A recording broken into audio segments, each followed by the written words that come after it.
All right, let's continue unpacking. We have something big, but we add a horizontal line over there.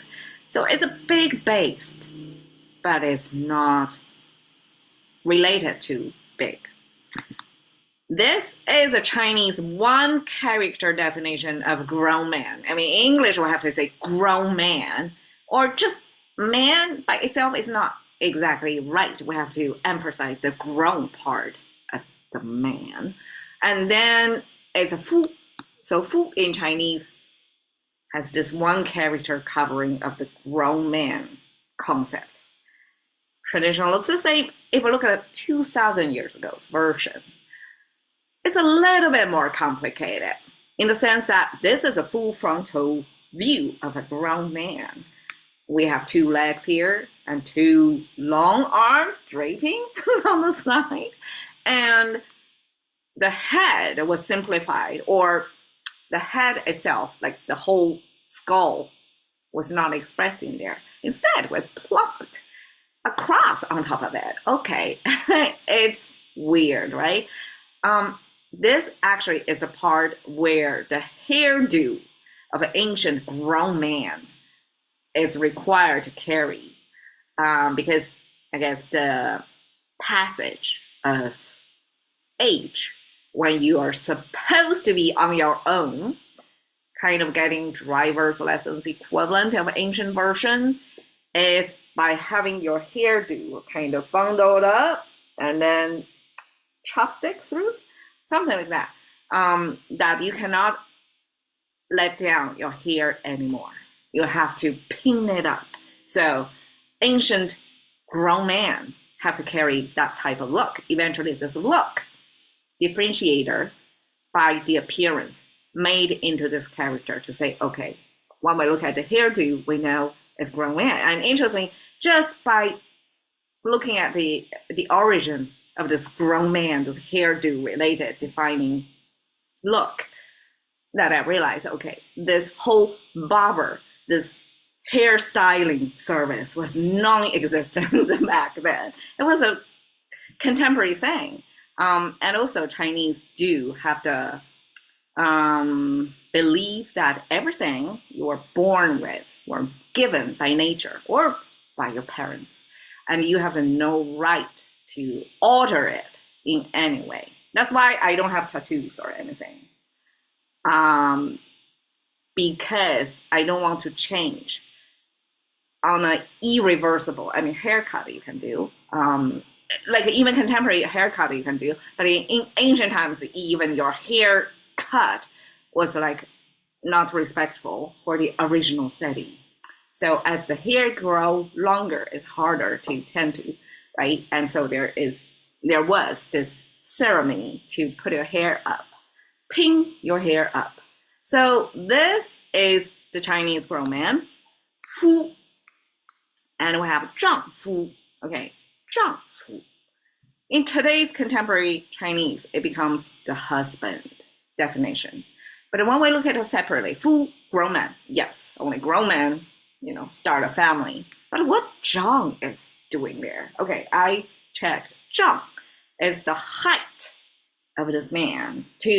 So besides the hairdo, we also say the height. And I guess this bias of girls seeking tall man thing was true in ancient version as well. If you tall, you're zhang, kind of almost 2 meters, almost like 10 feet tall. I don't even know, like contemporary.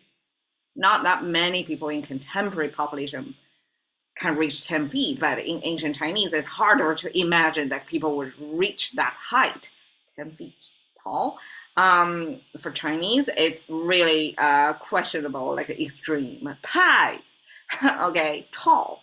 So Chinese still use that. I don't know exactly ancient version how tall that would be. Would kind of differentiate or distinguish you as a grown man by simply holding the height and the hairdo. So zhang fu eventually show grown man version, tall grown man, let's say, okay, and the language capture that look features into husband material, as if to be a husband, you have to be tall and grown, like that. Okay, 匹夫有责, 匹 we use 匹 to pair with horse.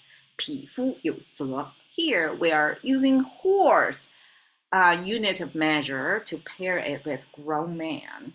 Just to say, I guess that's a human's way to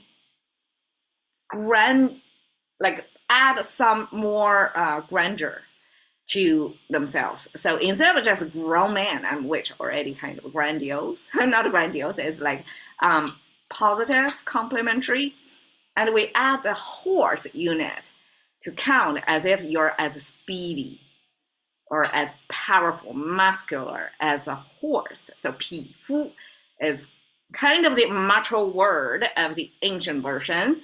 有责, 有 have, 责 responsibility.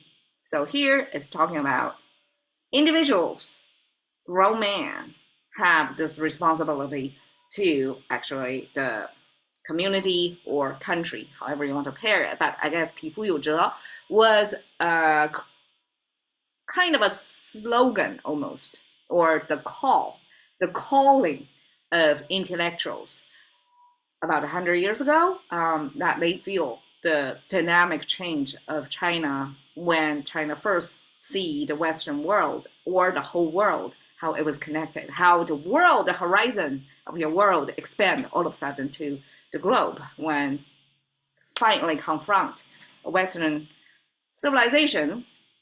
Then the sense of responsibility of the grown man, the muscular grown man back then. So that's 匹夫有责. 夫唱, 妇随. Okay, we have 夫 and the 妇. One is husband, one is wife. All right, so this wife is also interesting. It's a girl, a married girl, but paired with the duster. A girl hold a duster in her hand. She became, in today's word, trad wife, that you're taking up a domestic maintenance. Then 夫 defined in such a way, right? Grown man and duster holding woman.